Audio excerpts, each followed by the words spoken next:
Hey, hey, hey, hey. All right. Good afternoon. Welcome to Mommy's Pop. Excuse me. I was about to say Mommy's Podcast. Welcome to Mommy's Pocketbook. A weekly foray into the music of yesteryear. Checking out a plethora of 45 sized 7-inch, 45 speed size 7-inch records that my mommy owned that are now in my possession, and giving us a little bit of insight into what the youth and young adults of the 60s, 70s, and 80s were into, what was hot in the streets as far as R&B, soul, and pop were concerned.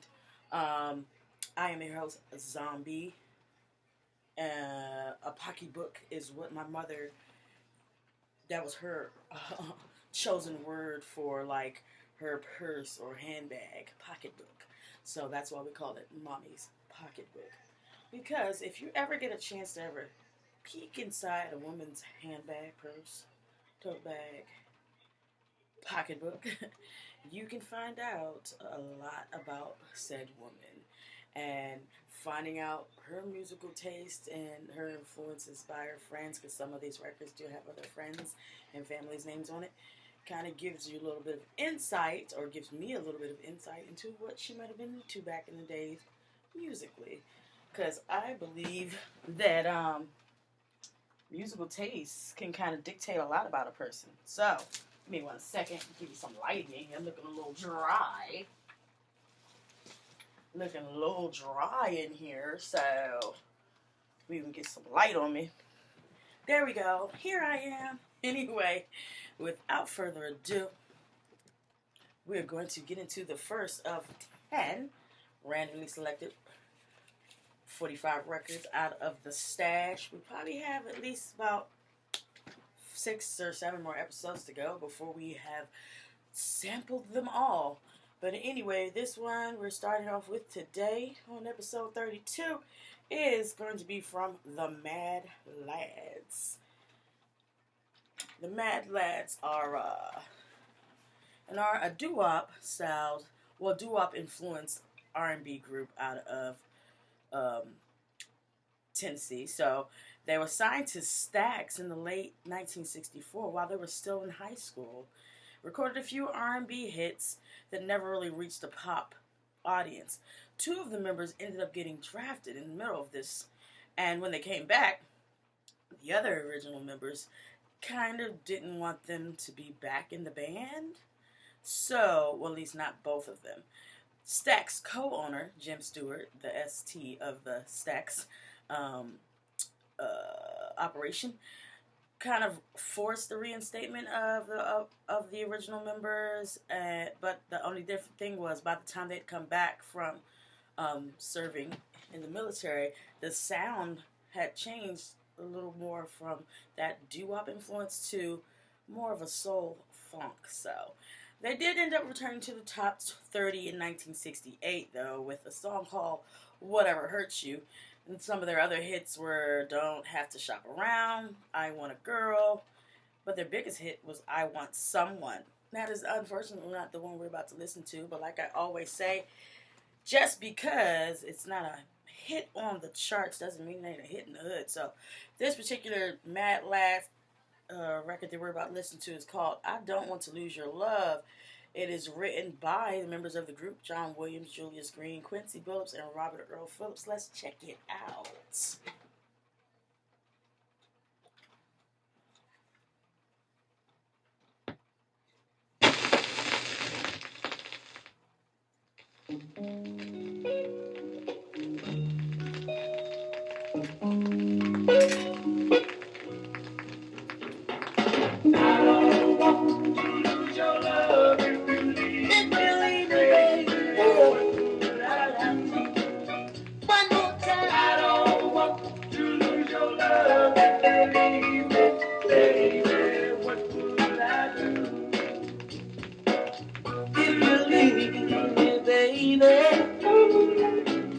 I'll keep on loving you anyway.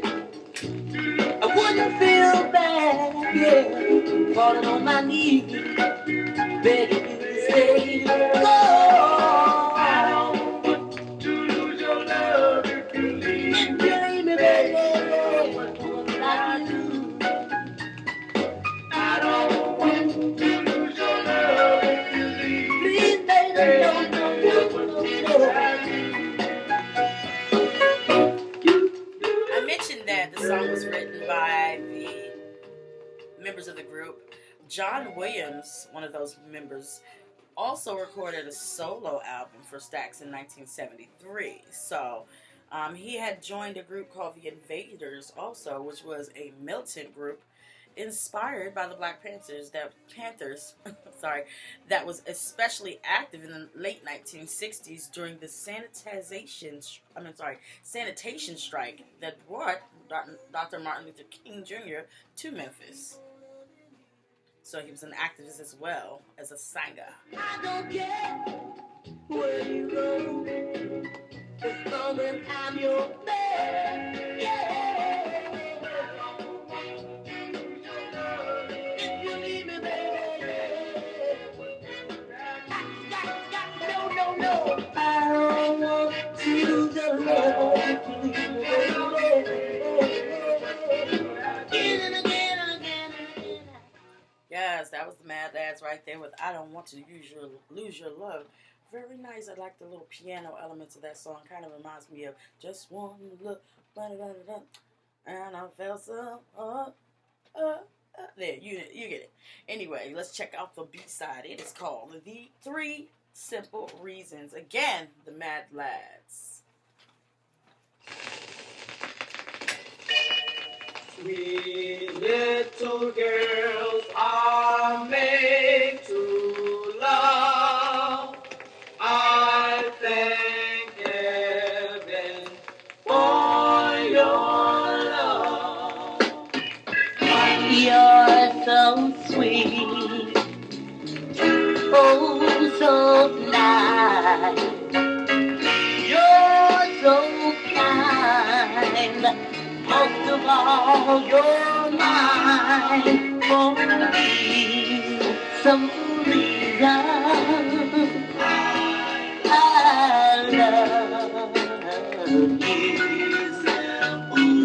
Oh, yeah.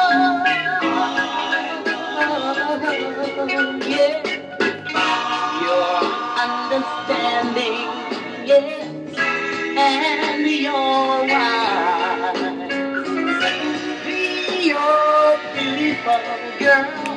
Most of all, you satisfy for these simple reasons.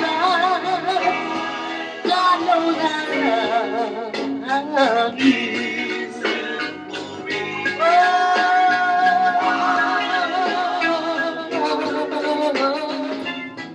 So, the Mad Lads, I mentioned that they were signed to Stax Records in 1964 while they were still in high school. However, this was recorded and released under Volt, which of course is a subsidiary of the label Stax. Just a little background. Of course, the Stax was started by Jim Stewart and Estelle Axton, sister and brothers. And the ST stands for the in Stewart, and the X stands for the X in Estelle Axton, okay? They lasted till about 1971, but then a year and a half after that, 1976, 1975-ish, a year and a half after that, in 77 is when they went bankrupt, and the company's masters were purchased and sold to Fantasy Incorporated. Love you for some reason. You're so kind, you're kind, all kind. The Mad Lads right there. Let's get into our number 2 out of our 10 randomly selected 45 out of Monty's Pocketbook. This one is a fun one right here. It's coming from Jimmy Castor Bunch. And if you know anything about the Jimmy Castor Bunch, you know that they were really funky, really soulful group. little disco-y, a little bit of Latin touch sometimes, out of New York City, led by, of course, Mr. Jimmy Castor, who's a singer, saxophonist, composer, arranger. He did a lot. And it also featured Jerry Thomas, who was simultaneously a member of the Fatback Band. If you know anything about Fatback, ask Sade. So keyboards, right? That's what Jerry Thomas played. He had Doug Gibson on bass, Harry Jensen on guitar, Lenny Free Jr. on congas, and Bobby Minigal on drums. You know them for 1967 Smash release that, and I don't mean smash as in smash hit, but Smash Records release. Hey Leroy, your mama's calling you. That's a heck of a title right there. It tells you they're a really fun bunch. And their biggest hit was 1972's Troglodyte, Caveman, which hit number 6 in the Billboard charts. 1975, they also had the Bertha Butt Boogie Part 1 in 1975. And yeah, we're getting ready to listen to another one of the Jammy Jams. This is the most interesting, fun song. Well, one of the most interesting and fun songs. And it also kind of like slides in their spoken word too. So let's get into it. It's the Jimmy Castor Bunch with King Kong Part 1.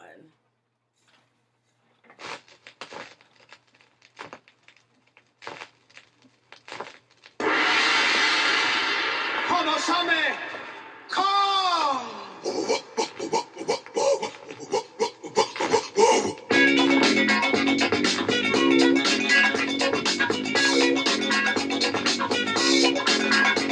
He lived in the jungle where he was born the king. His great strength made him lord of everything. No creature crossed his path that lived for long. His name, so legend tells us, was King Kong. His height was never measured, but was great. The jungle shook beneath his mighty weight. His arms were muscled, sturdy as a tree. His chest was thick and wide as it could be. Come on, something. King Kong. Come on, something. King Kong. Come on, something. Come on, something. Come on, something. He didn't dance or party. He spoke at times, but hardly. One woman heard his love call, but he was too big and too tall.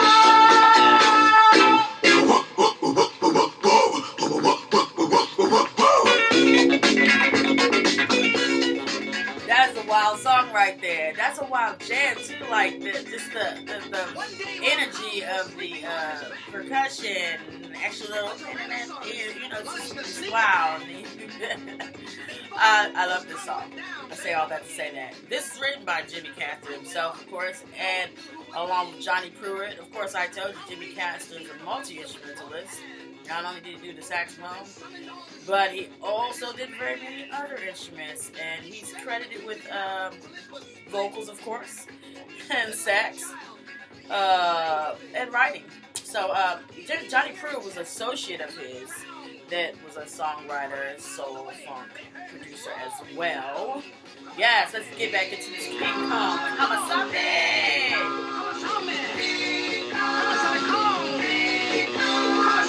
He didn't dance or party. He spoke at times, but hardly. One woman heard his love call, but he was too big and too tall.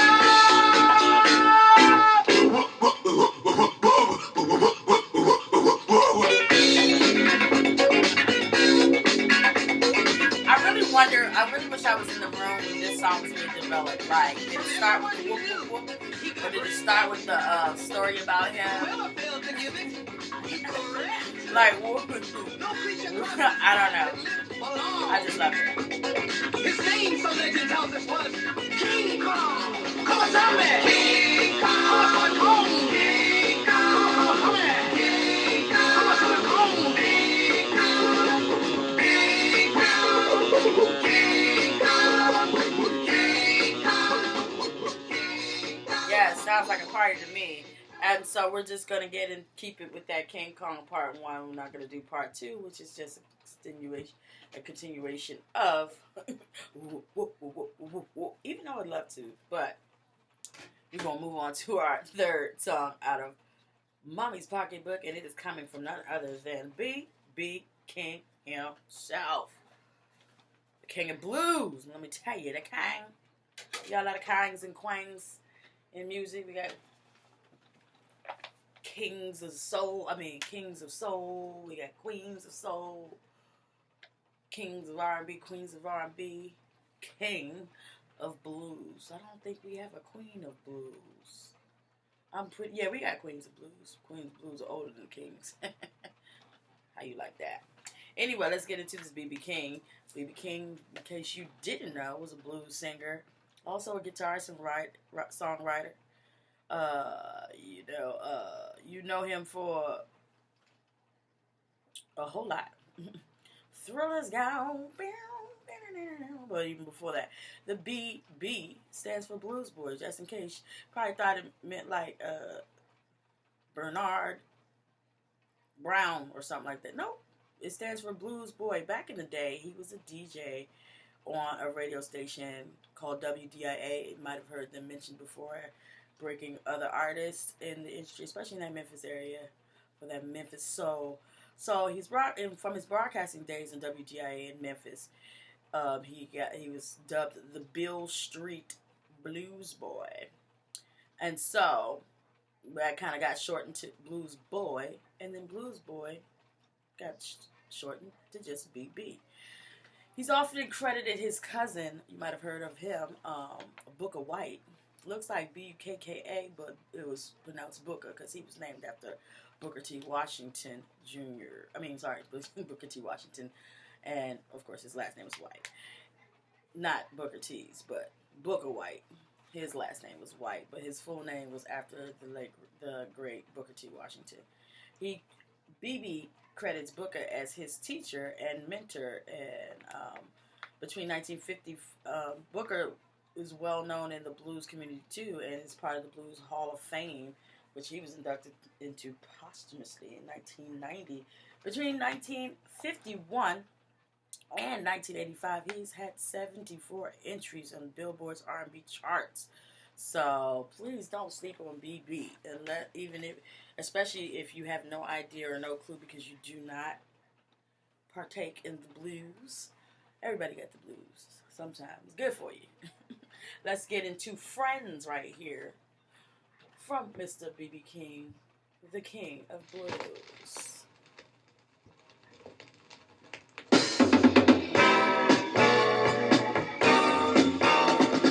Friends, friends, friends, friends, friends, friends, friends, friends.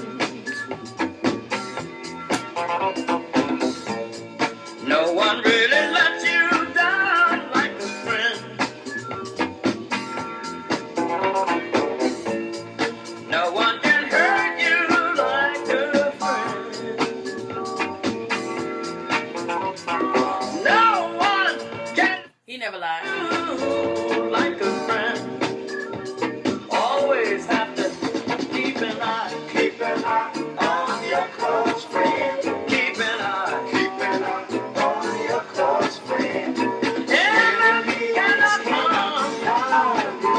Keep an eye on your close friend.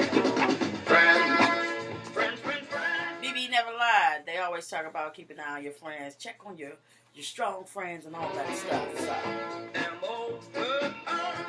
this is a word. No one make you cry like a friend. No one can tell a lie like a friend. Always have to keep an eye on your close friend. Keep an eye on your close friend. And cannot harm you or harm you. Keep an eye on your close friend. So this is Friends. It was written by, as well as the other song on the other side, which is called My Song. We'll play that in a second.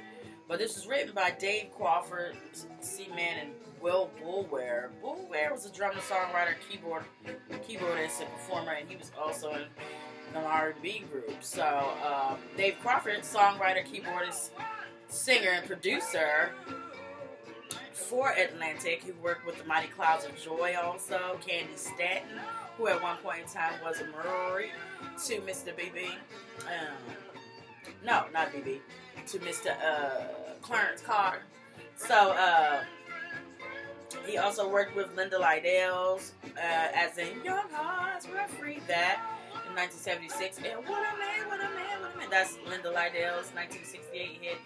And Dave Crawford is also credited alongside Brad Shapiro and Earl Young. So if you see those names, you probably know that Dave Crawford somewhere is around. And he's one of the writers of this very song. So.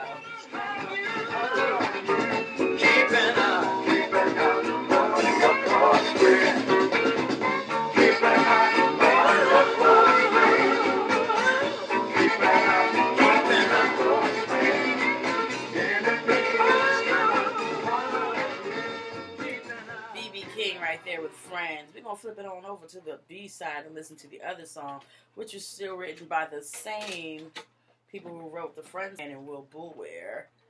B.B. King with My Song.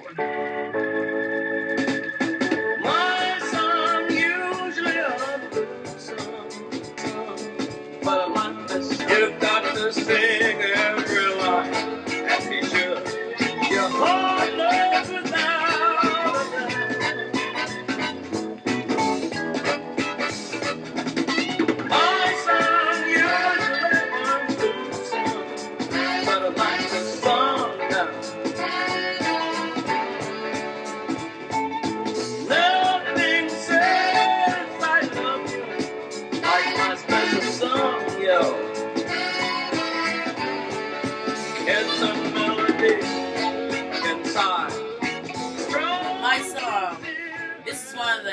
Perfect examples to say, to go along with what I always say, just because it's not a banger on the charts doesn't mean it's not a banger in the hood, because I would beg to differ that the B-side song, which is My Song, is probably more popular than the A-side song, Friends. But who are me to judge? Anyway, this was released on ABC Records, which was founded in 1955 in New York City. As first run by Empire Record Corporation, and who Empire is also responsible for the jazz label Impulse, which was created in 1960. ABC acquired a bunch of labels from them. A bunch of labels, and then was sold to MCA Records in 1979, which became ABC Paramount, and then of course MCA was still there and discontinued the ABC imprint in 1979. So some of the better selling albums were reissued by MCA. And sweet harmony. Oh, what a thrill you bring. My song, you say a song, but I like the song.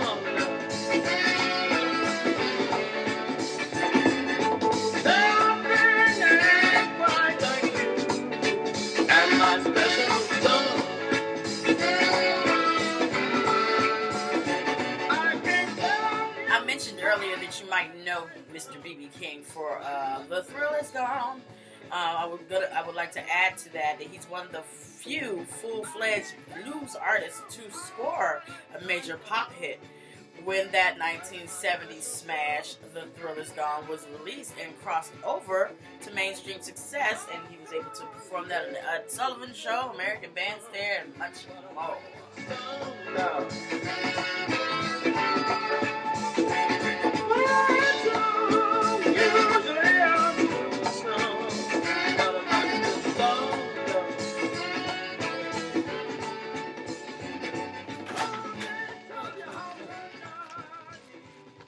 All right, and we are flying on through. That was B.B. King, our third 45 pulled out of Mommy's pocketbook. Let's get into the fourth one. It's coming from one of our usual suspects.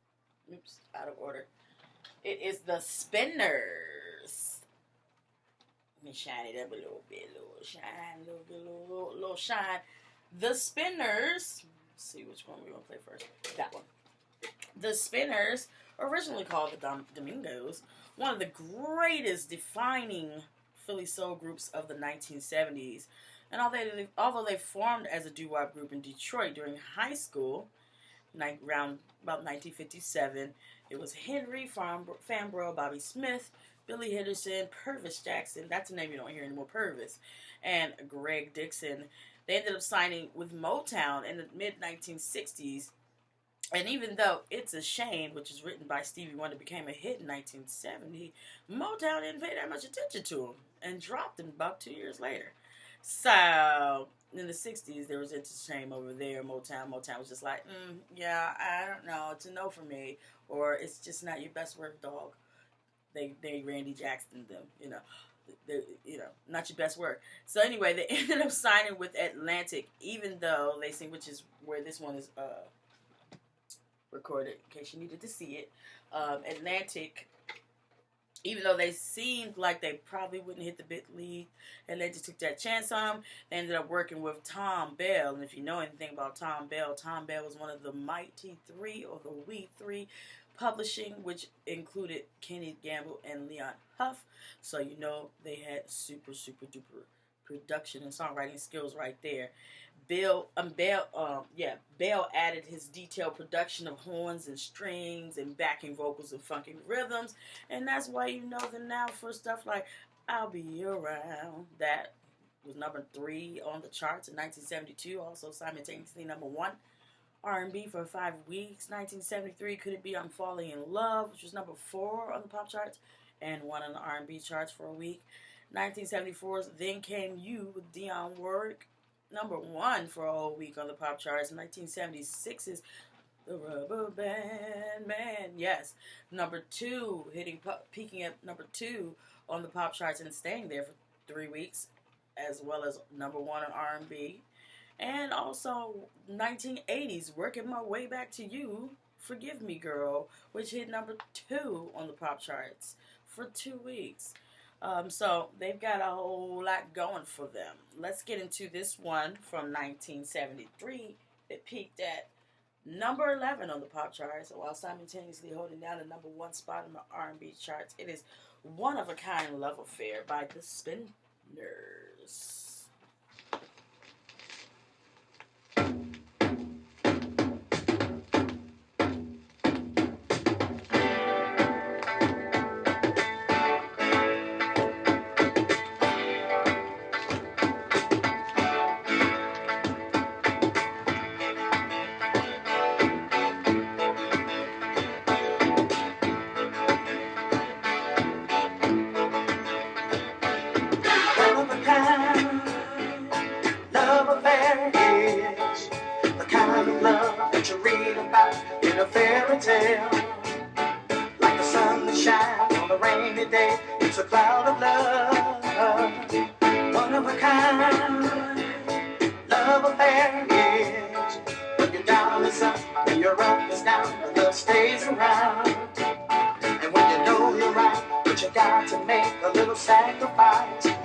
Joseph B. Jefferson was a soul funk disco songwriter, also producer, vocalist.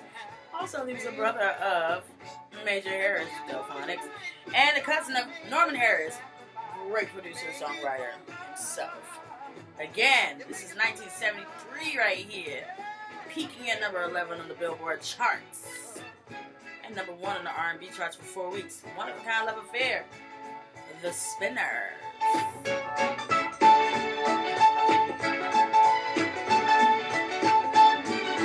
One of a kind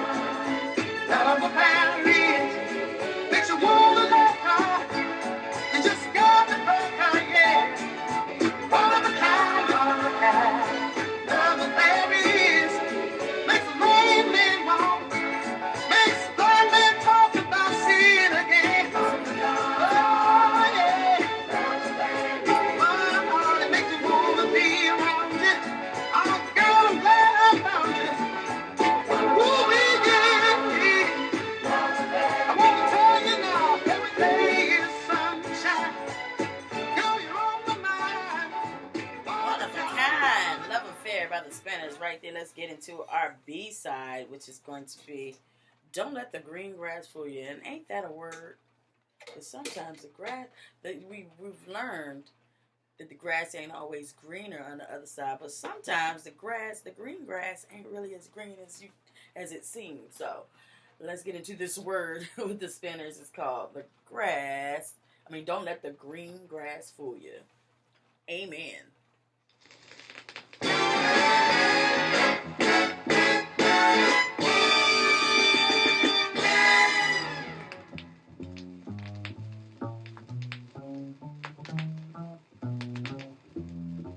Now compared to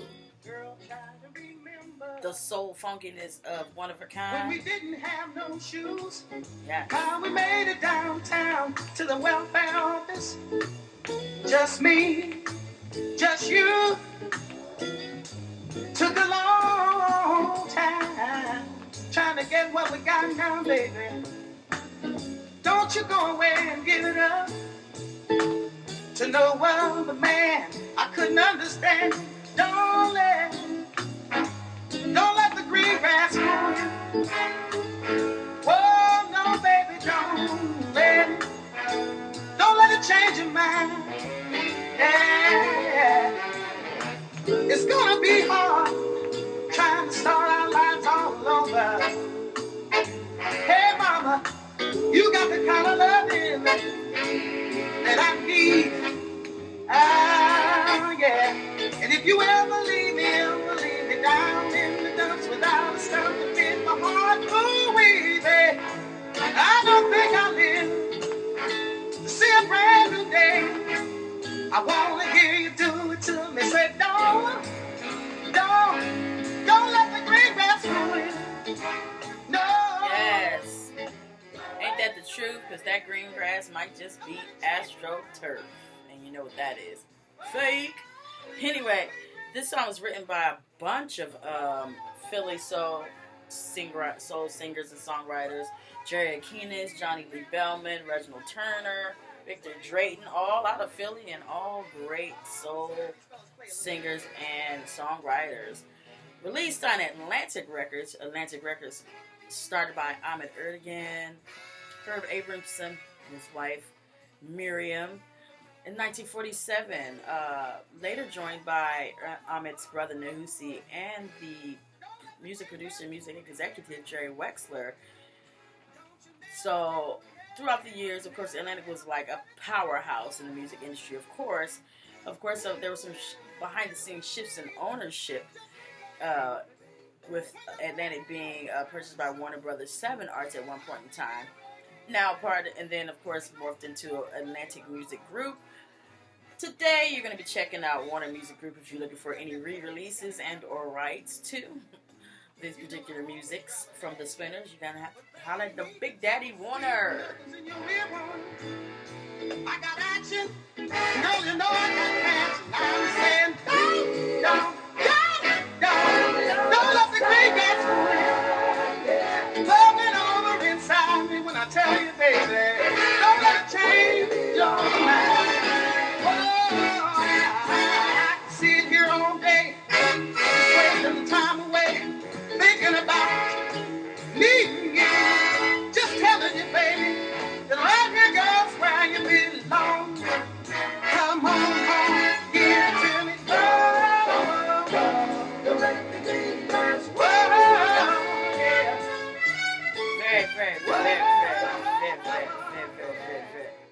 Very nice. The Spinners right there. Don't let the green grass fool you. And ain't that a word? So, in case you didn't know, that's something you should actually live by. Because there's people out here fooling and people getting fooled every day. But not me. I'm not here to fool you. I'm just here to play you some nice music that I found in my mommy's collection. Out of mommy's pocketbook. Let's get into our 5th selection coming from Clarence Carter. Don't ask me why it's funny. Sometimes I just laugh because I laugh a lot at everything. Clarence Carter, R&B singer, guitarist out of Montgomery, Alabama. Blind since age 1. I mentioned before at one point in time in life he was married to Candy Staton. So, from pop culture, you might know him from that funky kind of a risque song. I'll be stroking. Yeah, that's what I'll be doing. I think I was a teenager when that song came up, and I was literally like, you're not supposed to sing that out loud. Why is no one saying anything? But then you just get into it, you just go with it. Anyway, he taught himself how to play the guitar by listening to some of the blues greats, classics from that, likes of John Lee Hooker, Lightning Hopkins, Jimmy Reed.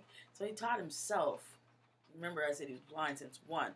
He also went to college. He majored in music at Alabama State University, and he learned how to transcribe the charts and arrangements in Braille. So he ended up forming a duo with another student named Calvin. The group was called Clarence and Calvin, and that was one of his classmates in 1960. They ended up splitting up after an accident, ended up leaving Calvin Scott critically injured in 1966. And ironically, it wasn't the injury so much, but the cost of it. So anyway, Clarence ended up going solo, of course, and then he got with, Venture Records was one of the labels he was on. Don't know if you know anything about Venture Records. We'll get a little bit more background about them in a second. But we're going to get into one of his songs called Can We Slip Away Again? Now, this is from 1981. So if you know anything about Clarence Carter, you might know that there's a song by him already called Slip Away. It hit number 6 on the pop charts in 1968. So this is called Can We Slip Away Again? Let's see. Clarence Carter.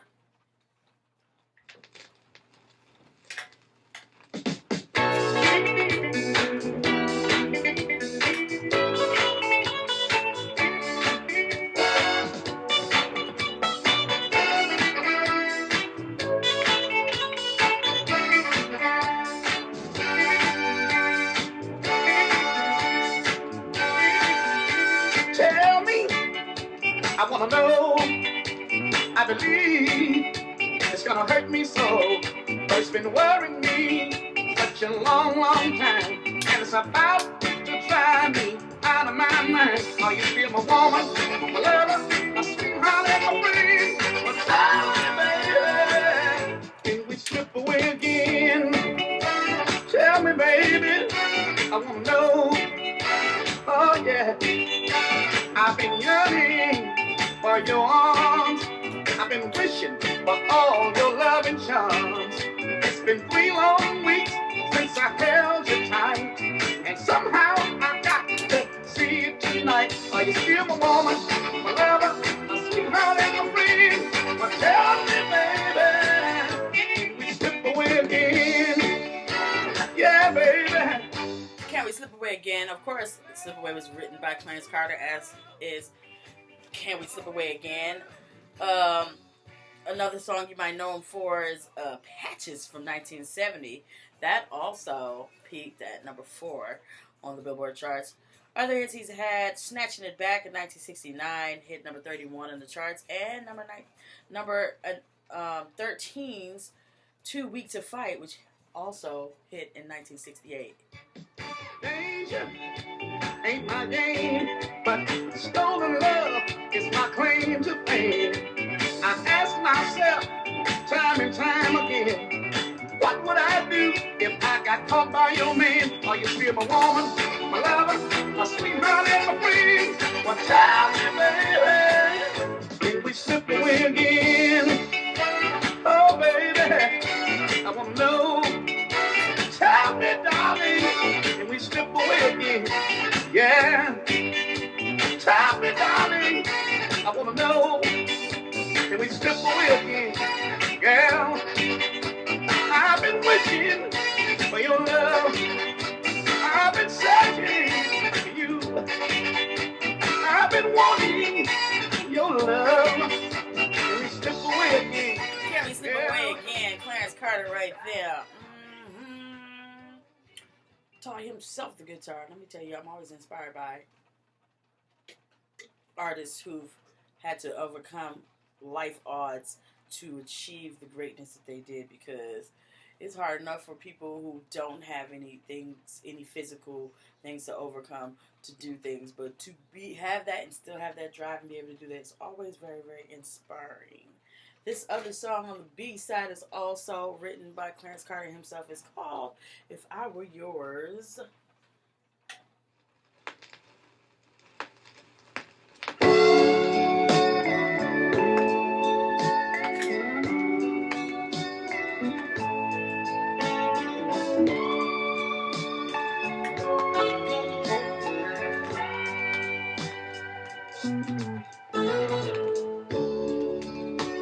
If I were yours, I'd chase your loneliness away, and I'd make you happy every day. And if you should ever cry, I'll drink your tears away. If I were yours,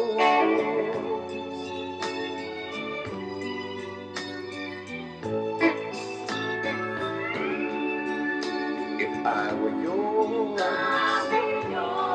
I'd turn your gray skies blue. And every day I tell you I love you.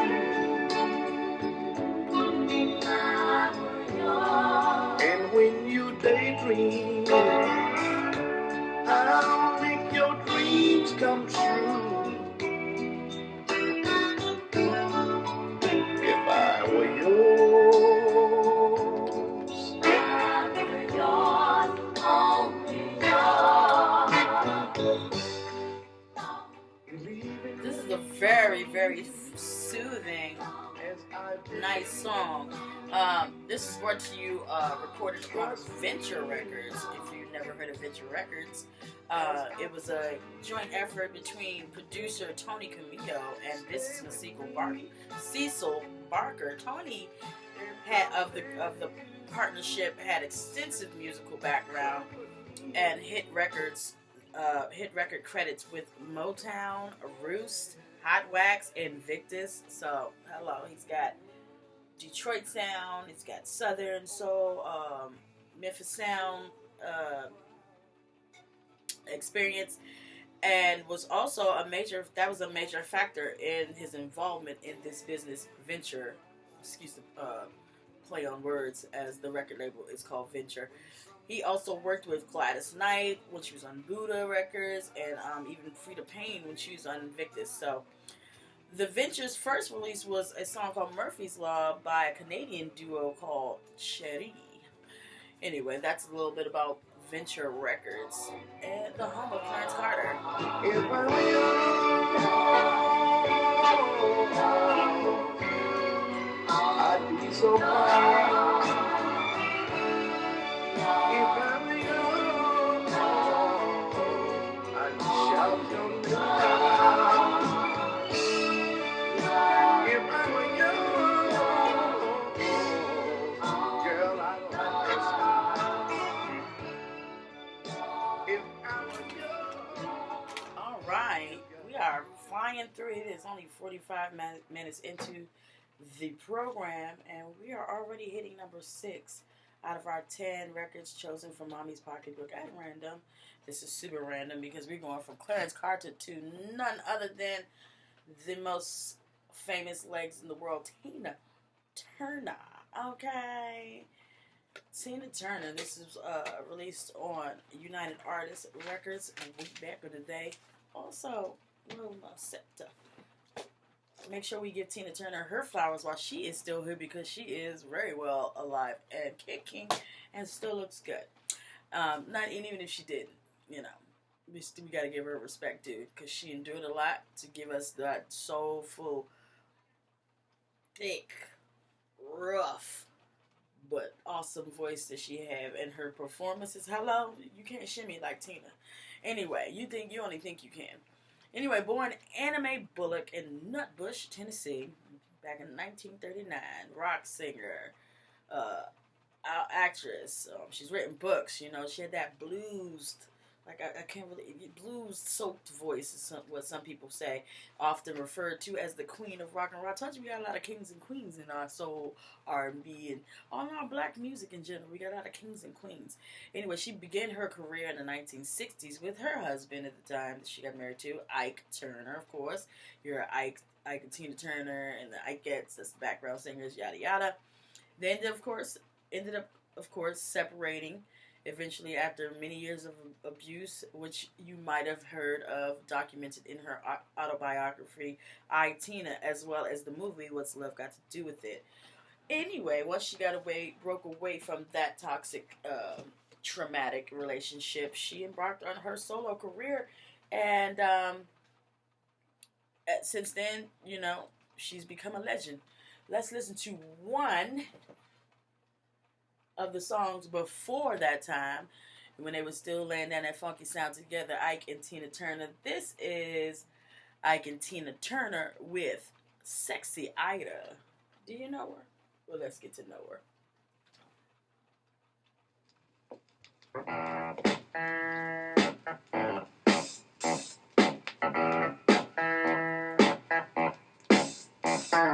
Don't give your love to Sexy Ida, 'cause she's the sister of the black spider.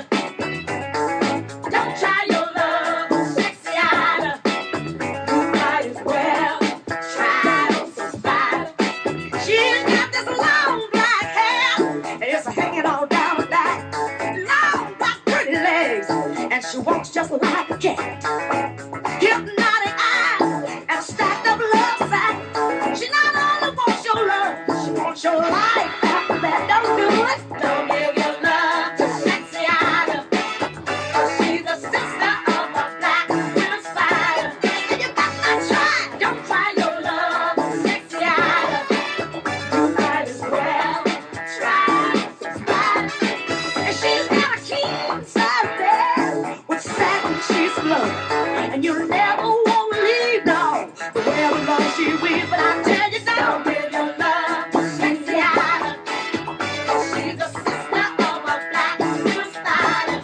That's not try, don't try your love to Sexy Ida.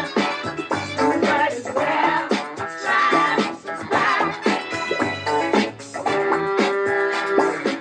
Sexy Ida right there by Ike and Tina Turner.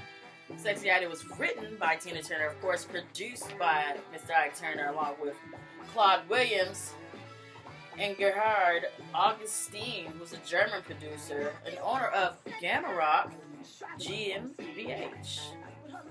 Be deceived, 'cause our love is like sticking hands. Don't give your love now. Don't give your love to Sexy Ida, 'cause she's the sister of a black widow spider. Give your love to Ida. Don't try your love to Sexy Ida.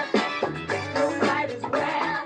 This was released on United Artists Records, which was a subsidiary of United Artists Film Studio, of course, which is founded by movie producer Max E. Youngstein, initially to distribute recordings of the soundtracks, but of course they started foraying into recording other music genres. But that was Ike and Tina Turner right there. You know them together for Proud Mary 1971, peaked at number 4 on the pop charts. Nutbush City Limits from 1973 hit number 22. They were inducted to the Rock and Roll Hall of Fame together in 1991. We are still campaigning for Tina to get her own induction and recognition into that, but we'll see what happens from that. And It's Gonna Work Out Fine also was another hit from Ike and Tina Turner together in 1961. Solo. You know, after she went solo, she got her life together.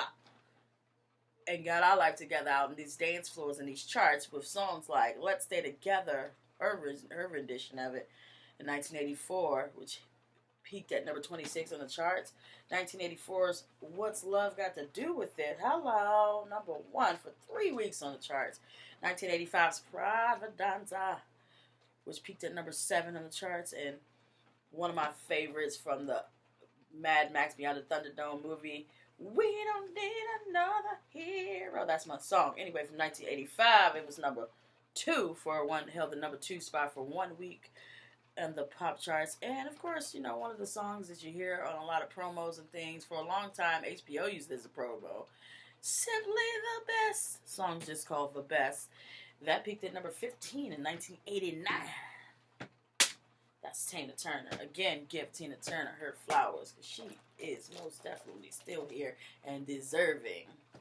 Let's move on over. We're not going to do the B-side, because the B-side is just part 2, jam session. Although I would love to hear that funky boom, boom, boom, boom again, because that guitar was singing on that. Boom, boom, boom, boom. But we're going to move on to our 6th. Now our 7th. We only have 4 more left. We are flying through these records today. This one is coming in. It's real ashy, but we're going to hope it plays well. Because as you can see, you can almost not even see who's on here. If you look right there on that, was it your left, my right side, you can kind of see where it says Bell. And if you look really, really closely, you can kind of see that it says the 5th Dimension. Anyway, you got to do one of these because of the little markings have been taken off. The other side is a little easier. You probably see my mom's name better than you can see the writing that was printed on there. But anyway, we're going to get into it. It's from the 5th Dimension. This is our number 7th song chosen out of my pocketbook at random. The 5th Dimension is an R&B vocal group from L.A. It featured Marilyn McCoo, Billy Davis Jr., Florence LaRoe, Lamont McLemore, and Ron Townsend. They were founded in the mid-1960s by Billy Davis Jr. and they had the worldwide hit Up and Away, which sold more than 5 million copies between 1967 and 1968. And the album that it was on sold more than 1 million copies. That's big time back then, because we weren't downloading stuff. We actually had to go and purchase it from a local establishment. Okay, I don't even think you were ordering records from nowhere back then, unless you had like some extreme type of hookup where somebody's gonna mail you that. And then how? Thing would get cracked on the way. So yes, it took work to get them records pushed out like that. So if you could do that and sell those millions of copies back then, you were super, super major. You know that. So in 1968, they won 5 Grammys. 1968, okay? 5 Grammys. Best Song of the Year, Up and Away. Best Vocal Group. Best Contemporary Album. Album of the Year. And Best Contemporary Group. Sheesh. Anyway, let's get into One Less Bell to Answer by the 5th Dimension. Oop, a little bit of dust.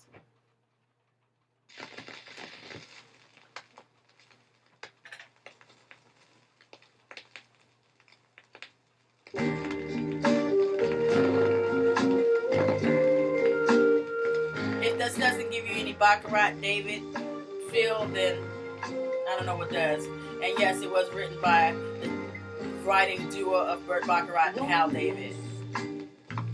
Bell to answer, one less egg to fry, one less man to pick up after. I should be happy, but all I do is cry. No more laugh. Oh, I should be happy. I only know that since he left, my life's so empty. Though I try to forget, it just can't be done. Each time the doorbell rings, I still run. I don't know how in the world to stop thinking of him, 'cause I still love him so. I end each day the way I start out, praying my heart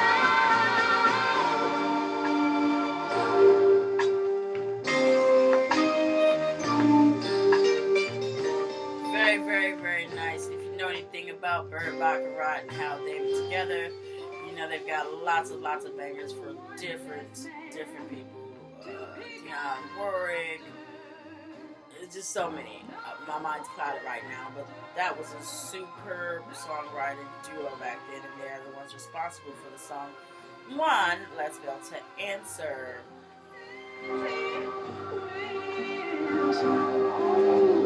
He went away.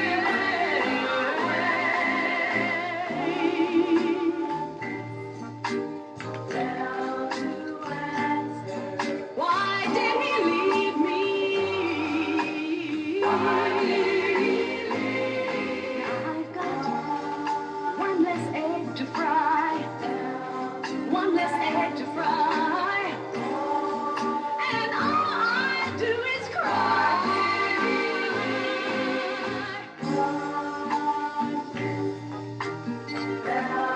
Because my man told me goodbye.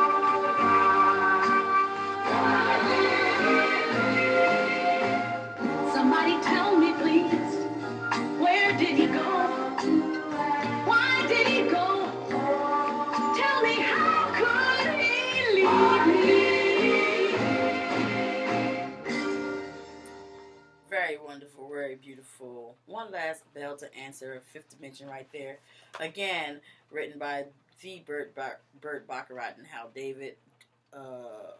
Frequent collaborators, songwriting, production duo.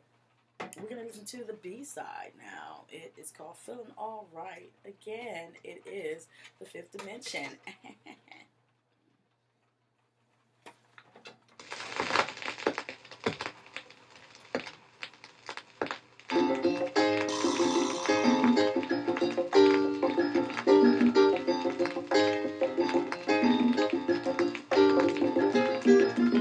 Seems I've got to have the change and scene.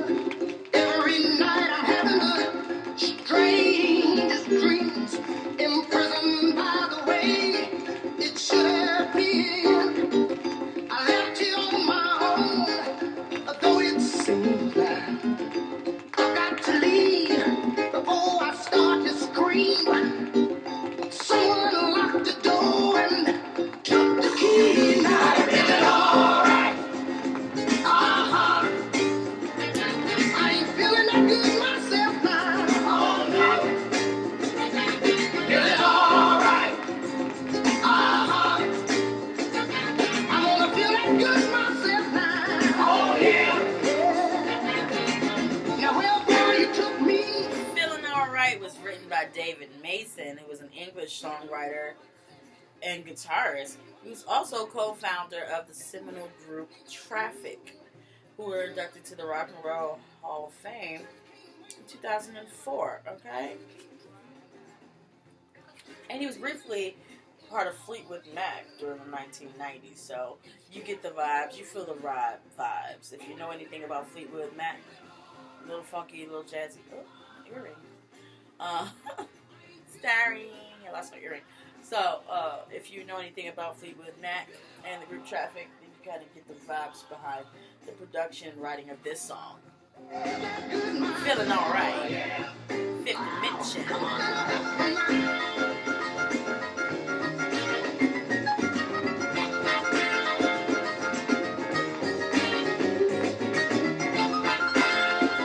And then, I just want to put on another thing. I would say that Feeling All Right, the B-side, was probably the more popular song than the A-side, which was One Less Bell to Answer. But, like I always say, just because it's a hit of the charts or not a hit of the charts doesn't mean it's not a banger in the head. And when I say all the time, I really felt that way.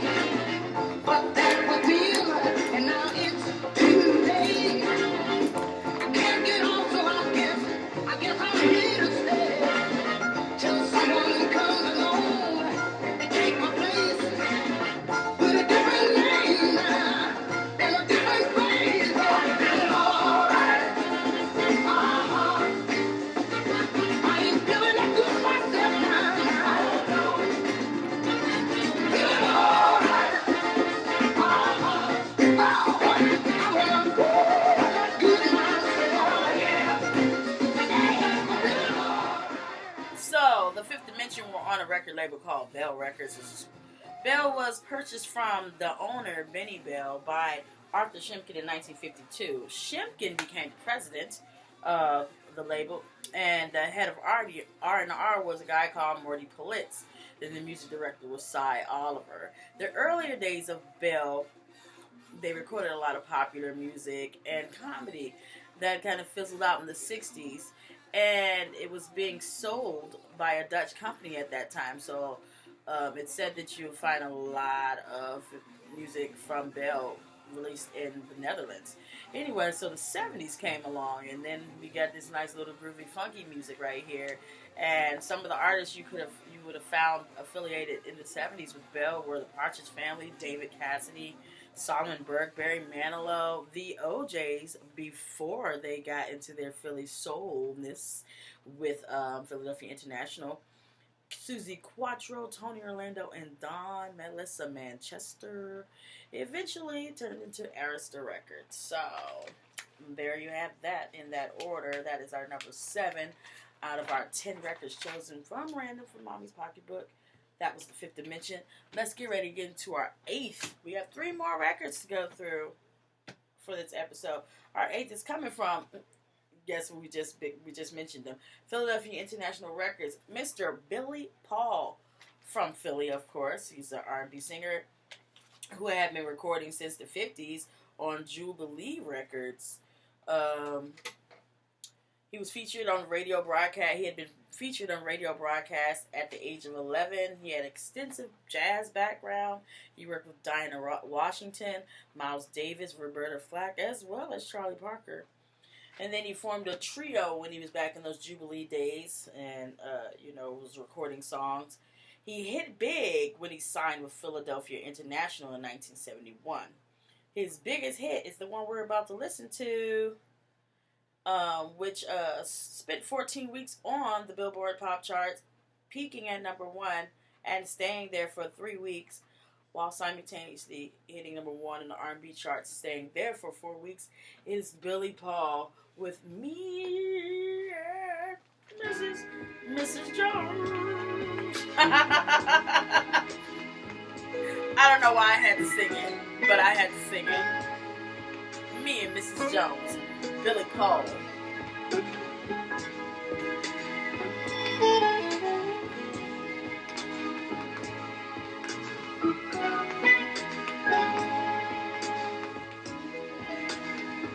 Me and Mrs. Jones,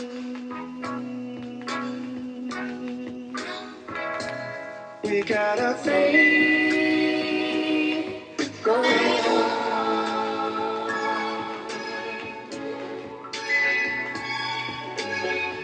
We both know that it's wrong, but it's much too strong to let it go now.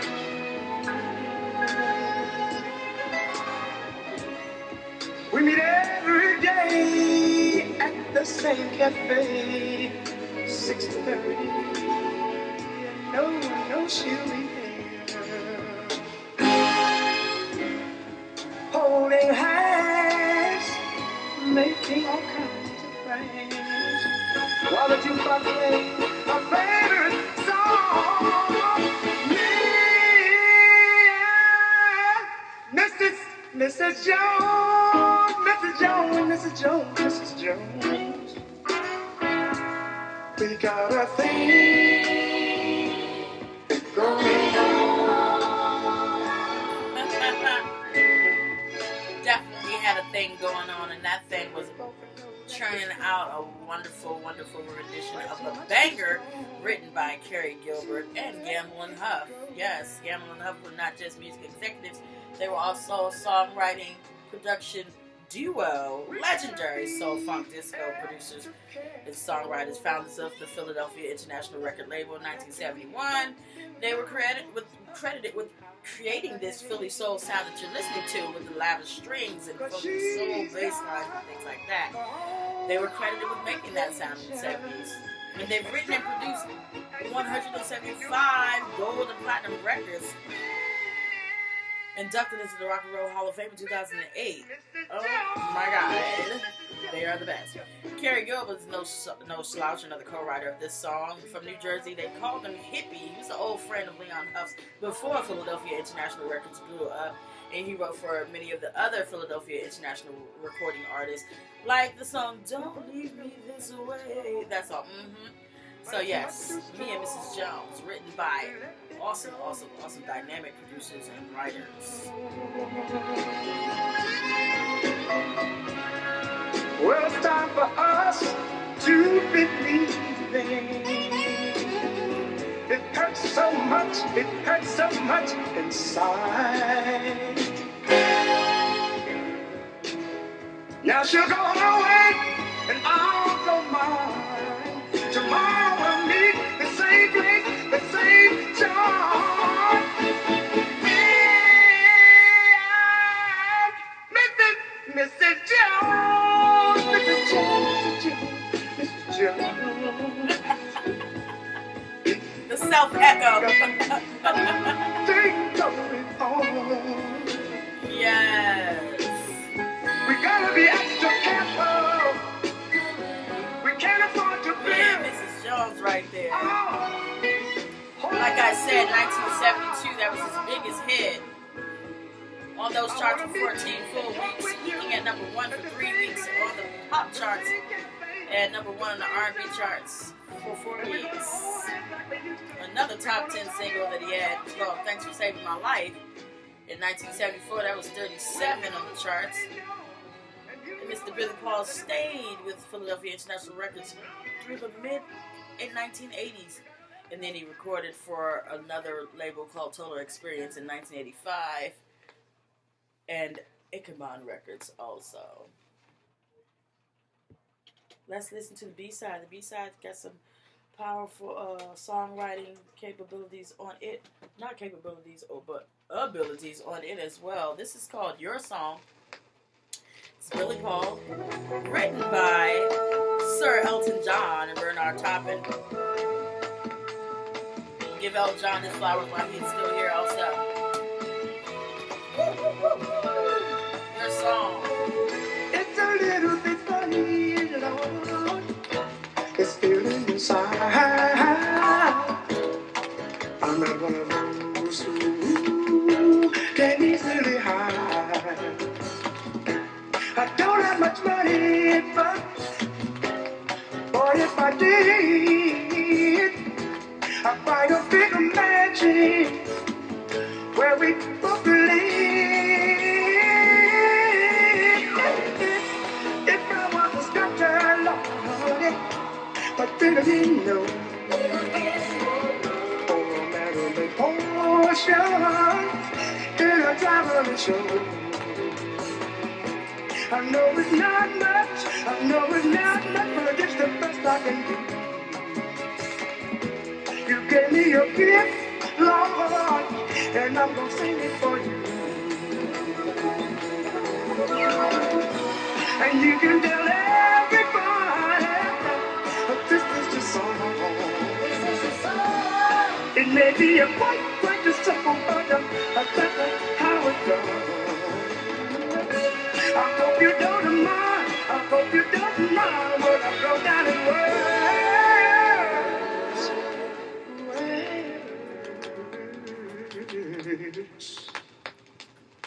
How wonderful life is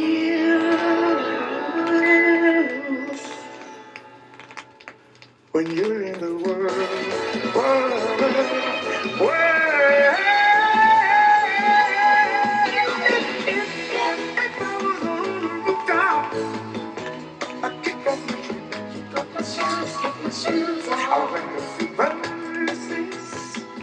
So yes, this is Your Song. Yes, the song, the very song that went number 8 for Elton John in 1970. Written by Elton John and his longtime collaborator Bernard Taupin. They also were AKA in their writing chaps as Ann Orson and Carte Blanche. I love that. Anyway, Elton John, 5 Grammys, 2 Academy Awards, Songwriters Hall of Fame 1996, Rock and Roll Hall of Fame 1994. I mean,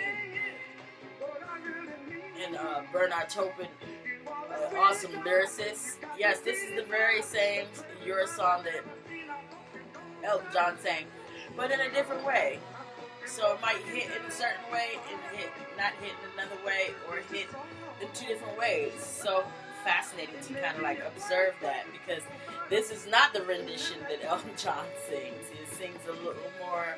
His version is a little more melancholy than this one, a little less upbeat. Anyway, this was released on Philadelphia International Records, of course. Again, founded in 1971 by Kenneth Gamble and Leon Huff. Distributed by CBS until 1985. And then Marathon, which was a company owned by Capitol Records, took over until 1987.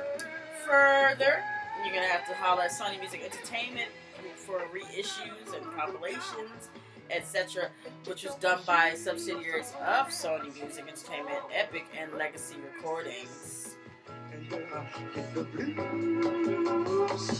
But the sun been looking quite bright to God while I wrote this song. It's the people like you, people like me. I wanna keep it turning on. So excuse me for forgetting. But these things I do. You see, I've forgotten. If there ain't blue, baby. And anyway the thing is, what I've been doing shows. You are the sweetest eyes I've ever seen. I want you to go back and tell everybody that Billy Paul got a song. I'm gonna sit up on the rooftop and keep my shoes on. I'm gonna ride it. I might have come out with the gospel, the blues, the jazz, the rock and roll. I'm gonna make me a simple song for everybody, because this is my song.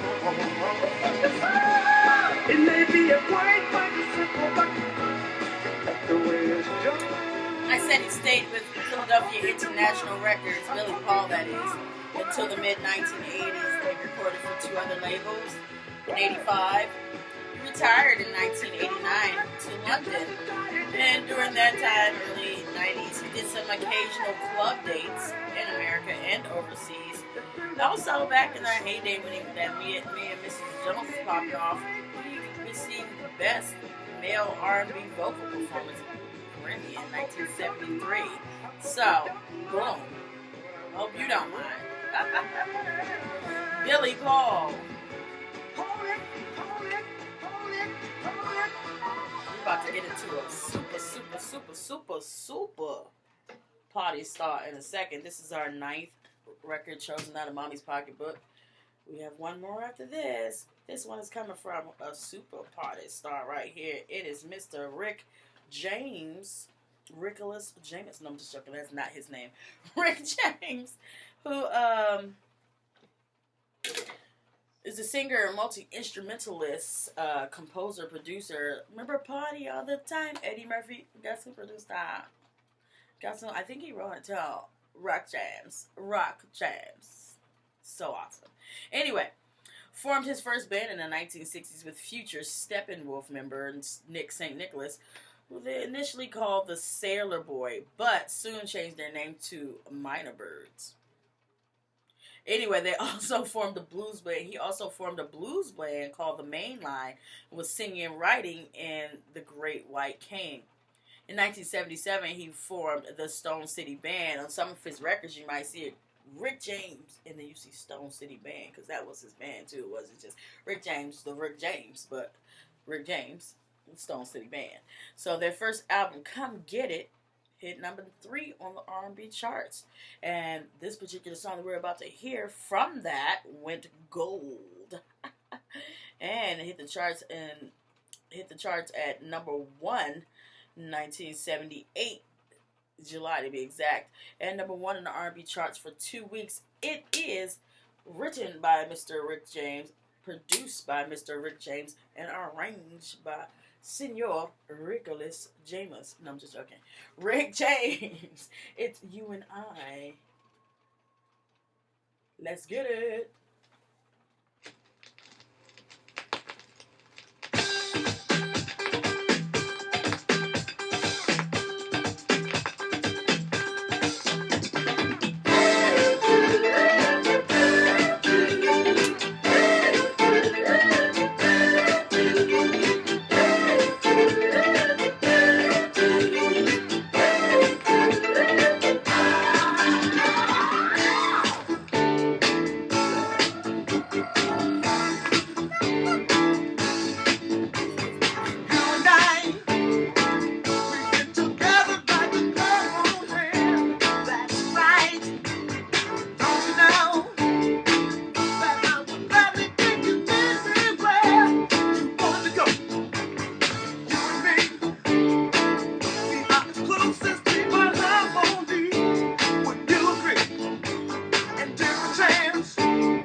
Funky jammy jam train. Rick James came along in the late 70s when Motown was kind of not as famed as before, because the doo-wop sound, the soul sound was changing, and the R&B sound was changing, the disco sound was coming up a little bit. So his funkiness that he brought in kind of updated the label's style and saw it through to the mid-1980s. You and I, as in Rick James and Motown. I mean, that's not what the song's about. I just said that to tie it together. I don't care, 'cause they really don't know. They'll never see or even think of you. So far as I'm concerned, they all can't go.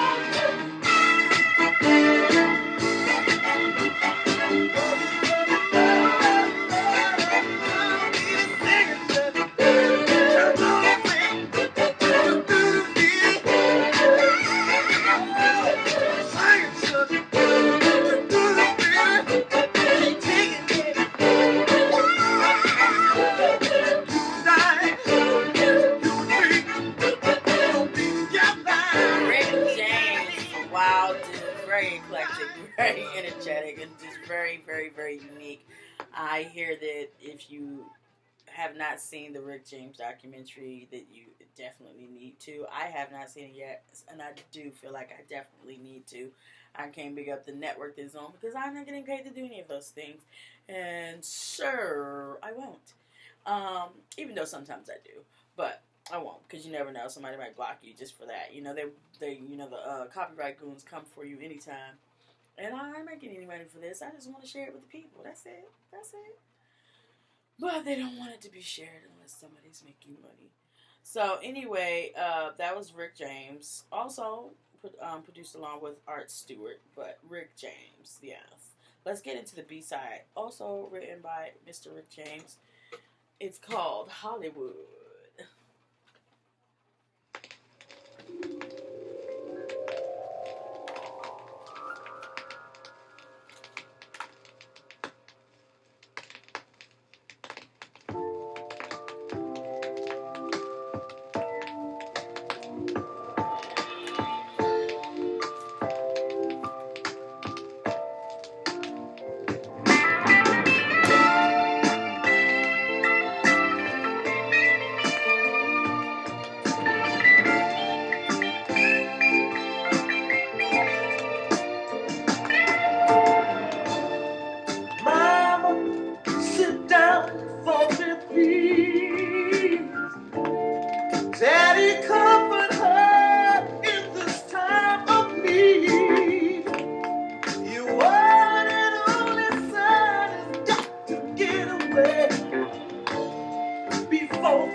the contrast between that song and the upbeat, funkiness of kind of disco-iness of You and I versus this kind of slower, more soulful R&B croon of a tune right here. I love the contrast on this EP of the A and the B side. Anyway, following You and I, Mary Jane, ode to marijuana, hit number 3 on the Billboard charts in October of the same year that You and I went gold in July. It also helped launch the Mary Jane Girls. Remember the Mary Jane Girls? In my house.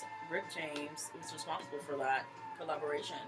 Rick James also, I already told you that, but yeah, was integral in the singing career of Mr. Edward Murphy. Eddie Murphy, and his singing career was largely assisted by Rick James. Rick James was on the Gordy imprint of the Motown top 3. You know, the top 3 was the original Tamla, of course, Motown, and Gordy. There was also soul and others, but the top 3 were those. So Gordy was a primary subsidiary of Motown for the mainstream R&B and soul music. It was originally called Miracle, but when the Miracles came along, of course, they didn't want anybody to be confused, so they changed the record label to Gordy, and that was in 1962. Of course, they merged it with Motown in 1988, and now, if you really want to find some of this Rick James re-releasing rights, etc., you're going to have to holler at Big Daddy Universal Music Group. Our last record of the night, the day, whatever. The last record of the program. This is our 10th record chosen out of Mommy's Pocketbook, and this is coming from not an R&B or soul group at all, but a pop group, one of the biggest pop groups ever to this day, ABBA. Look at that. And because we're going to listen to the bang, and because it's such a super banger, we're going to listen to the B-side first. But let me give you a little bit more information about our friends, what's their name? Bjorn, Benny, Agnetha, and Frida. They are the most commercially successful group of the 1970s, okay? They put Sweden on the map as a music mecca and influenced the sound of pop for decades to come. There are people who are still influenced by ABBA to this day who are just now getting into the music industry. And they were pop culture icons, with their distinctive two-couple harmonies, intricate production combining folk, pop, rock, and even classical. They won the many fans, especially with 1973's debut, Ring Ring. Their unique sound garnered them their first Swedish win at Eurovision in 1974 with a song called Waterloo, which was also the title of their second album. They started in 1966 when a keyboardist and vocalist, Benny Andersson, 2 S's, a one-time member of the popular beat outfit, the Hep Stars, first teamed up with the guitarist and vocalist Bjorn Ulvaeus, who was the leader of a folk rock group, the Hootenanny Singers, both of which, the Hootenanny Singers were also affiliated with another producer, music publisher called Stig Anderson, 1S. Benny and Bjorn started writing songs together and doing session work for Polar Music and Union Songs, which was owned by Stig Anderson. Stig Anderson ended up becoming ABBA's manager. And of course, they were dating, and then they started dating 2 young ladies, Agnetha Falkstad and Annafrid Lindstad. Of course, they started doing background vocals and writing with these young ladies, and they ended up entering a Eurovision Song Contest.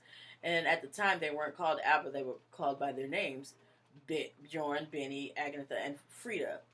Even though her name was Annafrid, they called her Frida. So they submitted the song "Ring Ring," which I told you was their 1973 debut. They won 3rd place, but it kind of, it gave them some attention.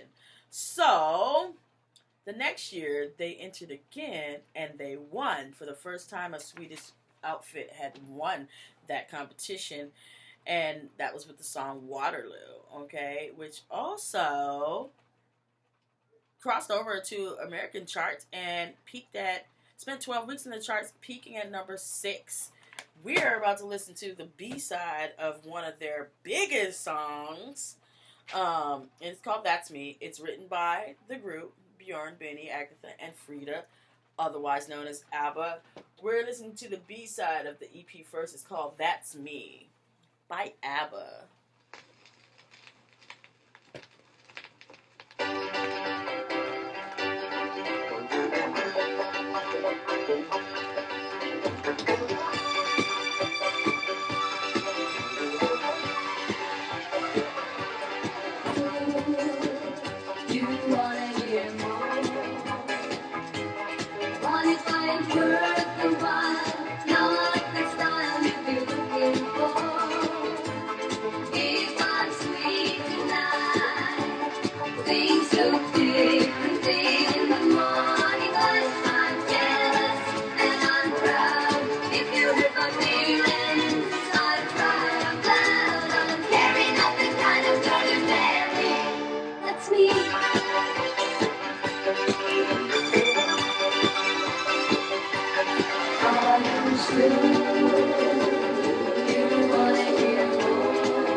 Type of girl you marry. And speaking of marry, Bjorn and Agatha married in 1971. They divorced in 1979. Benny and Frida came along on the tail ends of that, got married in 1978, and ended up getting divorced in 1981. You know, sometimes it just works out that way. Ooh, you know, starts off it's great, and then it's like, you know what, I'm good. But yes, they made some wonderful magic together. That's me.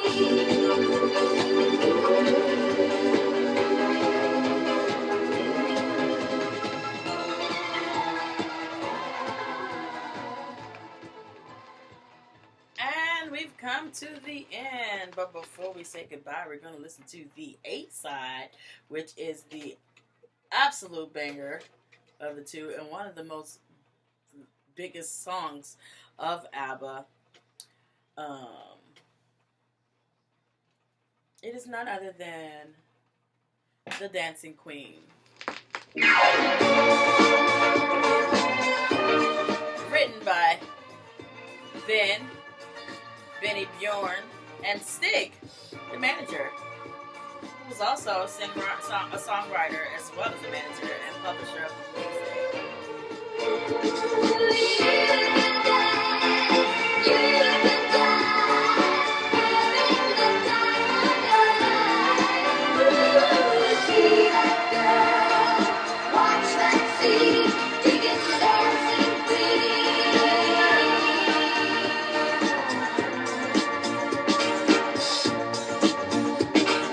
Friday night and the lights are low, looking up for a place to go.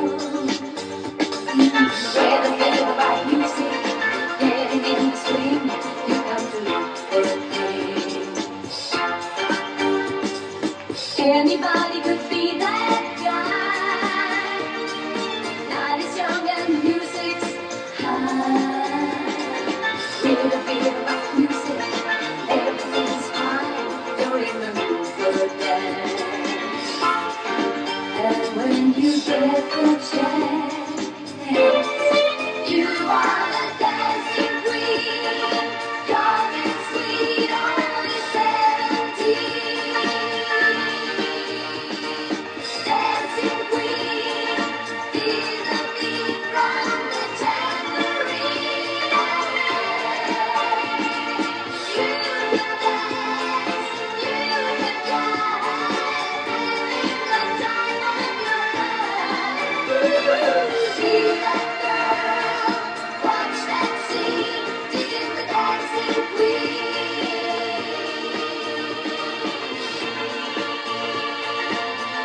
Yes, Dancing Queen right there. One of the most influential pop groups in the game ever. This was released on Atlantic Records, of course. We talked about Atlantic Records, founded in 1947 in New York City by Ahmet Ertegun, Herb Abelson, his wife Miriam. Later joined by Nehusi, Ahmet's brother, and music producer and executive Jerry Wexler. Forced to be reckoned with in the industry, you know, all the superstars were on Atlantic at one point in time. Of course, 1987, it was purchased by Warner Brothers 7 Arts Film Studio, and then the Kinney Corporation, yada, yada, yada. If you're looking for any more reissues or rights or anything for an album, you're going to have to holler at the Big Daddy Warner Music Group.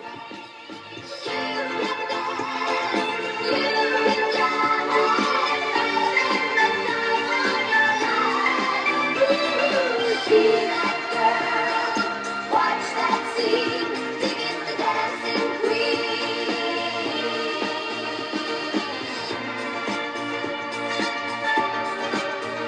Singing the dancing queen.